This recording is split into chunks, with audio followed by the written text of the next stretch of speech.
जय हिंद दोस्तों, स्वागत है आप सभी का अपने YouTube channel practice with Ravi में। तो आज का हमारा प्रैक्टिस नंबर 20 और एक कब पूछा गया है।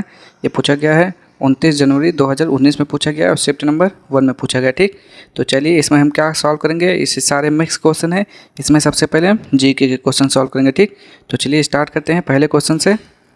देखते हैं पहला क्वेश्चन आपको कहाँ लिखा हुआ है। तो देखिए आपका पहला क्वेश्चन क्या लिखा हुआ है। ये पहला क्वेश्चन है आपका इस साइड में, क्वेश्चन नंबर 2 में देखिए क्या लिखा हुआ है। भारत में राजनीतिक दलों को मान्यता किसके द्वारा दी जाती है। तो आपको बताना है भारत में राजनीतिक दलों को मान्यता किसके द्वारा दी जाती है। तो इसका राइट आंसर हो जाएगा ऑप्शन नंबर बी, चुनाव आयोग के द्वारा। ठीक, किसके द्वारा, चुनाव आयोग के द्वारा दी जाती है। ठीक, चलिए अब अगला क्वेश्चन देखते हैं। तो अब अगला क्वेश्चन 4 नंबर पर ही आएगा। 4 नंबर आपका इधर है। चलिए देखिए क्या लिखा हुआ है, सॉरी देखिए काजीरंगा अभयारण्य निम्न में से किस राज्य में स्थित है। तो आपको बताना कि काजीरंगा अभयारण्य किस राज्य में स्थित है, उड़ीसा, कर्नाटक, बिहार या फिर असम। तो इसका राइट आंसर क्या हो जाएगा, काजीरंगा कहाँ पर है, असम में है। ठीक, चलिए देख लेते हैं। काजीरंगा अभयारण्य असम में है, किस लिए प्रसिद्ध है, एक सींग वाले गैंडे के लिए प्रसिद्ध है। ठीक, अगला क्वेश्चन, सिमलीपाल राष्ट्रीय अभयारण्य कहाँ पर है, उड़ीसा में है, किस लिए प्रसिद्ध है, बाघ, हाथी और हिरन के लिए प्रसिद्ध है। दांडेली वन्यजीव ये कहाँ पर है, कर्नाटक में है। ये क्या लिखा हुआ है यहाँ पे, लगभग 200 पंछियों की प्रजातियों का निवास स्थान है। ठीक, कैमूर वन्यजीव विहार कहाँ पर है, सॉरी कैमूर वन्यजीव अभयारण्य कहाँ पर है, ये आपका है बिहार में। ये यह किस लिए प्रसिद्ध है, बंगाल के बाघ, 4 सींग वाले मृग के लिए प्रसिद्ध है। ठीक, अगला क्वेश्चन देख लेते हैं क्या है। चलिए ये सब मैथ के क्वेश्चन हैं आपके। चलिए 10वां देखते हैं अब। चिकित्सा विज्ञान की वह शाखा जो गुर्दे के अध्ययन से संबंधित है तो उसे क्या बोलते हैं, आपको ये बताना है। तो जो चिकित्सा विज्ञान की वह शाखा जो गुर्दे से संबंधित होती है उसे बोलते हैं नेफ्रोलॉजी। क्या बोलते हैं, नेफ्रोलॉजी बोला जाता है। चलिए और देख लेते हैं इससे संबंधित थोड़े क्वेश्चन। चलिए देखिए नेफ्रोलॉजी हो गया आपका ना, नेफ्रोलॉजी क्या होता है, गुर्दा से संबंधित होता है। फिर न्यूरोलॉजी क्या होता है, ये तंत्रिका तंत्र से संबंधित होता है। पैथोलॉजी क्या होता है, रोग के निदान, प्रकार, कारण एवं उपचार से संबंधित है। और डर्मेटोलॉजी होता है त्वचा, बाल और नाखून से संबंधित होता है। ठीक, डर्मेटोलॉजी। अब अगला क्वेश्चन देखते हैं, ये आपका रीजनिंग का क्वेश्चन आ गया। चलिए ये क्वेश्चन देख लेते हैं क्या लिखा हुआ है। 12, भारत में राष्ट्रीय आय अनुमान तैयार करता है। तो भारत में राष्ट्रीय आय अनुमान तैयार करता है वो कौन होता है, कौन तैयार करता है, आपको ये बताना है। तो इसका राइट आंसर क्या हो जाएगा, जल्दी से बताएंगे इसका राइट आंसर। तो इसका राइट आंसर हो जाता है ऑप्शन नंबर डी, क्या हो जाएगा, केंद्रीय सांख्यिकी संगठन। ठीक, कौन होता है, केंद्रीय सांख्यिकी संगठन। चलिए अब अगला क्वेश्चन देख लेते हैं क्या है। चलिए अगला क्वेश्चन देखिए क्या लिखा हुआ है, क्वेश्चन नंबर 16, यानी कि ये देखिए यहाँ पे 16 देखिए, भारत के संविधान में फेडरेशन की व्यवस्था किस संविधान से शामिल की गई है। तो आपको बताना है कि भारत के संविधान में फेडरेशन की व्यवस्था किस संविधान से शामिल की गई है। तो इसका राइट आंसर हो जाएगा ऑप्शन नंबर ए हो जाएगा, कनाडा से। ठीक, क्या हो जाएगा, कनाडा से। और देख लेते हैं क्या क्या है संबंधित जो इंपॉर्टेंट है आपके। देखिए कनाडा से आपका क्या क्या है, संघीय व्यवस्था, केंद्र द्वारा राज्य के राज्यपालों की नियुक्ति हो गया। ठीक, और ऑस्ट्रेलिया से क्या लिया गया है, समवर्ती सूची, संसद के दोनों सदनों की संयुक्त बैठक। यूनाइटेड किंगडम से क्या लिया गया है, संसदीय शासन, एकल नागरिकता। आयरलैंड से राज्य के नीति निर्देशक सिद्धांत। संयुक्त राज्य अमेरिका से क्या लिया गया है, मूल अधिकार, न्यायिक पुनरावलोकन। फ्रांस से गणतंत्रात्मक स्वतंत्रता, समता और बंधुता लिया गया। ठीक, चलिए अब अगला क्वेश्चन देख लेते हैं।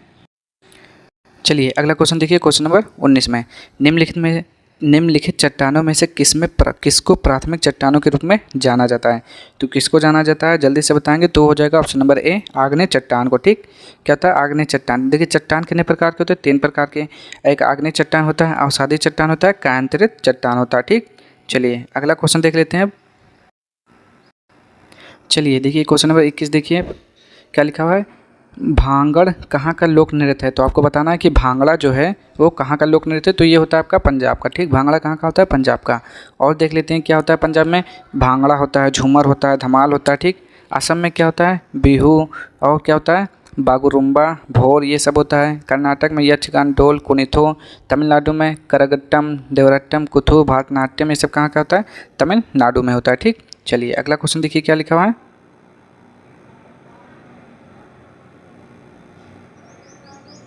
देखिए क्या लिखा हुआ है 22 नंबर, इंडियन प्रीमियर लीग निम्नलिखित में से कौन से खेल से जुड़ा हुआ है, यानी कि इंडियन प्रीमियर लीग यानी कि आईपीएल, तो ये तो क्रिकेट से संबंधित है। ऑप्शन नंबर ए हो जाएगा इसका राइट आंसर हो जाएगा। ठीक, इंडियन प्रीमियर लीग जिसे आईपीएल भी कहा जाता है बीसीसीआई द्वारा संचालित 2020 क्रिकेट प्रतियोगिता है। ठीक, क्रिकेट क्या होता है, Indian Premier League, Ranji trophy, Duleep trophy, Deodhar trophy, Rani trophy, ये किससे संबंधित है, क्रिकेट से संबंधित है।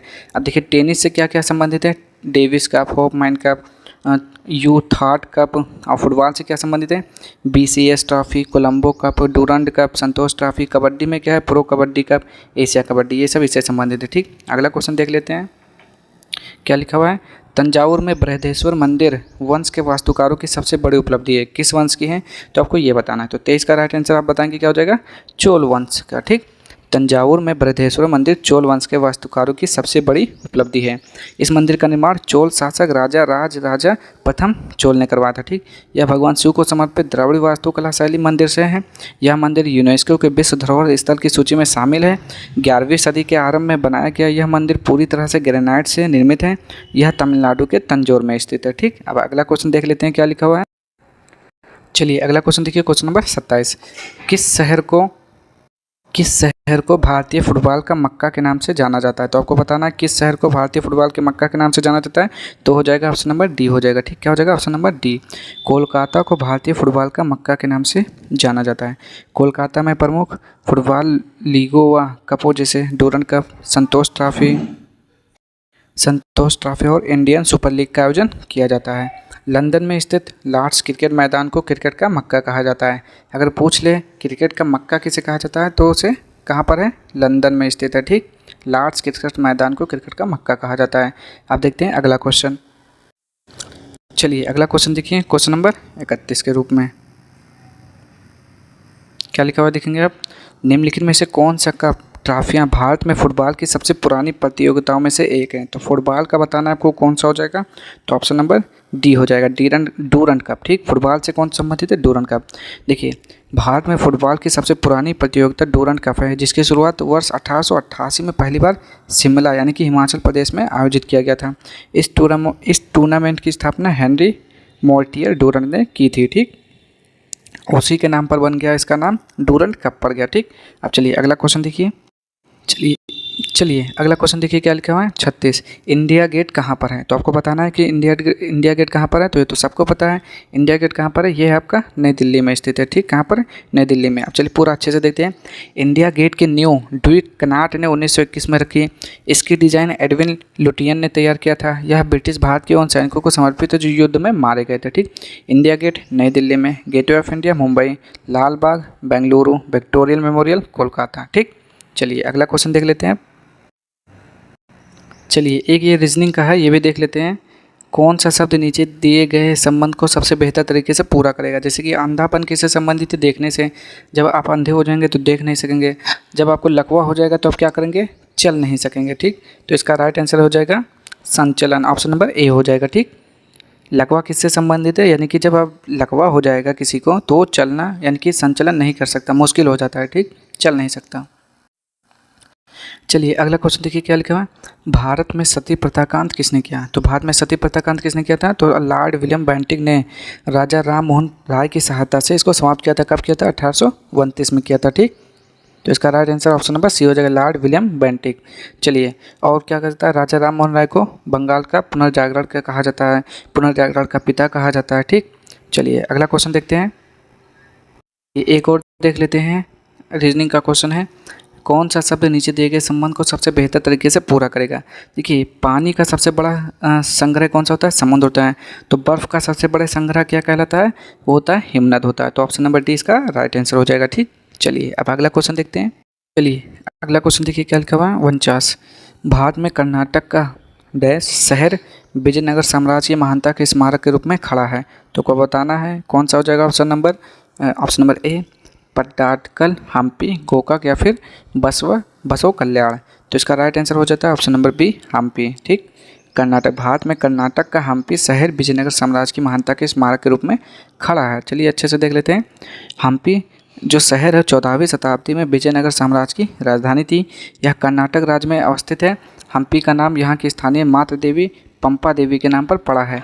यह नगर यूनेस्को द्वारा विश्व विरासत स्थलों की सूची में शामिल है। विजयनगर साम्राज्य की स्थापना 1336 में हरिहर तथा बुक्का नामक दो भाइयों ने किया था। ठीक, चलिए अगला क्वेश्चन देखते हैं। चलिए देखिए 51 नंबर देखिए क्या लिखा हुआ है, बांग्लादेश की वर्तमान प्रधानमंत्री कौन है। तो बांग्लादेश की वर्तमान प्रधानमंत्री आपकी कौन है, option number B Sheikh Hasina है। ठीक, जो वर्ष 2009 से अब तक प्रधानमंत्री पद पर बनी हुई है। कब से हैं, 2009 से हैं। ठीक, यह बांग्लादेश आवामी लीग पार्टी से हैं। देखिए ध्यातव्य है कि इनका प्रधानमंत्री पद पर प्रथम कार्यकाल 23 जून 1996 से 15 जुलाई 2001 तक था। इनके पिता बंगबंधु शेख मुजीबुर रहमान थे, जो बांग्लादेश के प्रथम राष्ट्रपति थे। ठीक, अगर पूछ लेता है बांग्लादेश के प्रथम राष्ट्रपति तो शेख मुजीबुर रहमान थे। ठीक, और जो प्रधानमंत्री यानी कि बांग्लादेश के वर्तमान प्रधानमंत्री शेख हसीना। अगला क्वेश्चन देखते हैं क्या लिखा हुआ है। चलिए देखिए 52 नंबर, हमारे संविधान के अनुसार निम्नलिखित में से कौन सा अधिकार मौलिक अधिकार नहीं है। तो आपको बताना है मौलिक अधिकार कौन सा नहीं है। तो ऑप्शन नंबर बी संपत्ति का अधिकार मौलिक अधिकार नहीं है, इसको हटा दिया गया है। ठीक, इसको क्या कर दिया गया है, हटा दिया गया। चलिए इसको अच्छे से देख लेते हैं। देखिए हाँ, भारत के संविधान में मूलतः 7 मौलिक अधिकार थे, परंतु अब 6 हैं जो निम्न है। समानता का अधिकार अनुच्छेद 14 से 18 तक है। स्वतंत्रता का अधिकार अनुच्छेद 19 से 22 तक है। शोषण के विरुद्ध अधिकार अनुच्छेद 23 से 24। धर्म की स्वतंत्रता का अधिकार 25 से 28। सांस्कृतिक और शिक्षा संबंधी अधिकार अनुच्छेद 29 से 30। संवैधानिक उपचारों का अधिकार अनुच्छेद 32। जबकि 7वां मूल अधिकार संपत्ति का अधिकार है, जो कि अनुच्छेद 31 में था। इनको 44वें संविधान संशोधन अधिनियम 1978 द्वारा मौलिक अधिकारों की सूची से हटाकर संविधान के भाग 12 में अनुच्छेद 301 के तहत कानूनी अधिकार बना दिया गया। ठीक, तो क्या है, जो संपत्ति का अधिकार है उसको हटाकर कानूनी अधिकार बना दिया गया है, मौलिक अधिकार से हटाकर। चलिए अगला क्वेश्चन देखते हैं आप। देखिए क्या लिखा हुआ है 54 नंबर, निम्नलिखित में से कौन सा संसाधन नवीकरणीय है। ठीक, तो नवीकरणीय संसाधन आपको बताना है कौन सा हो जाएगा। तो इसका राइट आंसर हो जाएगा ऑप्शन नंबर ए लकड़ी। लकड़ी या पत्तों को एक निश्चित मात्रा में दोहन करके उसे पुनः प्राप्त किया जा सकता है। इस प्रकार विकल्प के अनुसार उत्तर ए सही है। सौर ऊर्जा, पवन ऊर्जा, भूतापीय ऊर्जा, ये नवीकरणीय ऊर्जा है। ठीक, चलिए जैसे ये दिया है जैसे के रूप में, लकड़ी भी आपका नवीकरणीय है। ठीक, चलिए अगला क्वेश्चन देख लेते हैं आप। देखिए चलिए देखिए 57 नंबर पहले देखिए, पेंसिलिन की खोज किसने की। तो पेंसिलिन की खोज किसने किया था आपको ये बताना है। तो वो थे Alexander Fleming. Option number A हो जाएगा इसका राइट आंसर हो जाएगा। पहला प्राकृतिक प्रतिजैविक पेंसिलिन की खोज वर्ष 1928 में स्कॉटिश वैज्ञानिक अलेक्जेंडर फ्लेमिंग ने किया था। एडवर्ड जेनर ने चेचक के टीके की खोज की थी, उन्हें इम्यूनोलॉजी का पिता भी कहा जाता है। लुई पास्चर की खोजों में स्वतः स्फूर्त पीढ़ी का खंडन करना, किण्वन का अध्ययन करना, रोगाणु सिद्धांत का निर्माण करना और पाश्चुरीकरण प्रमुख था। ठीक, चलिए अब अगला क्वेश्चन देख लेते हैं क्या है। देखिए 58 नंबर में देखिए क्या लिखा हुआ है, निम्नलिखित में से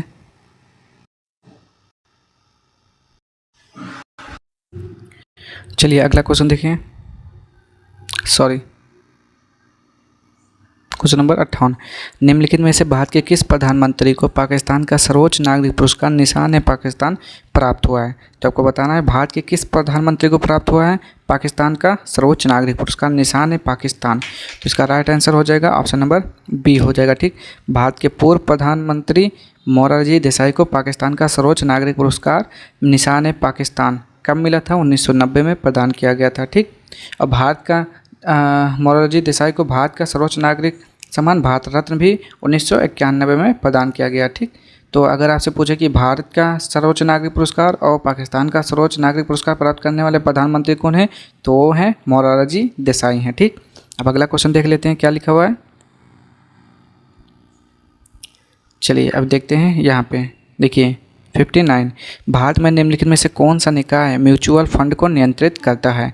तो ये हो जाता है आपका ऑप्शन नंबर डी सेबी हो जाता है, यानी कि securities and exchange board of India की स्थापना 12 अप्रैल 1992 में न्यायिक निकाय के रूप में किया गया था। इसका मुख्यालय मुंबई में स्थित है। ठीक, तो इसका राइट आंसर नियंत्रित कौन करता है, तो सेबी नियंत्रित करता है, बस इसका और कुछ नहीं। और देख लेते हैं थोड़ा नीचे क्या लिखा हुआ है, म्यूचुअल फंड का नियंत्रण व नियमन भी सेबी का क्षेत्राधिकार है। यूनिट ट्रस्ट ऑफ इंडिया यानी कि यूटीआई भारत का सबसे बड़ी म्यूचुअल फंड संस्था है। भारतीय रिजर्व बैंक की स्थापना 1 अप्रैल 1935 में किया गया था, जबकि नाबार्ड यानी कि राष्ट्रीय कृषि और ग्रामीण विकास बैंक की स्थापना 12 जुलाई 1982 को किया गया था, और इसका 1 जनवरी 1949 को क्या किया गया था, राष्ट्रीयकरण किया गया था, आरबीआई का राष्ट्रीयकरण किया गया था। ठीक, और वर्तमान में अगर उसका पूछ लेता है कि वो कौन है, तो आपको बताना है गवर्नर कौन है, शक्तिकांत दास जी हैं। तो बस आज के लिए इतना ही। अब हम मिलते हैं नेक्स्ट वीडियो में अगले प्रैक्टिस सेट के साथ। तब तक के लिए जय हिंद, जय भारत। और आपको अगर वीडियो पसंद आए तो प्लीज़ चैनल को लाइक शेयर और सब्सक्राइब जरूर करिएगा। और आपको जिस भी एग्ज़ाम की तैयारी कर रहे हैं कमेंट बॉक्स में ज़रूर बताएं, उसका भी प्रैक्टिस सेट आपको करवाया जाएगा और प्रीवियस ईयर क्वेश्चन भी सॉल्व कराए जाएंगे। ठीक, मिलते हैं नेक्स्ट वीडियो में।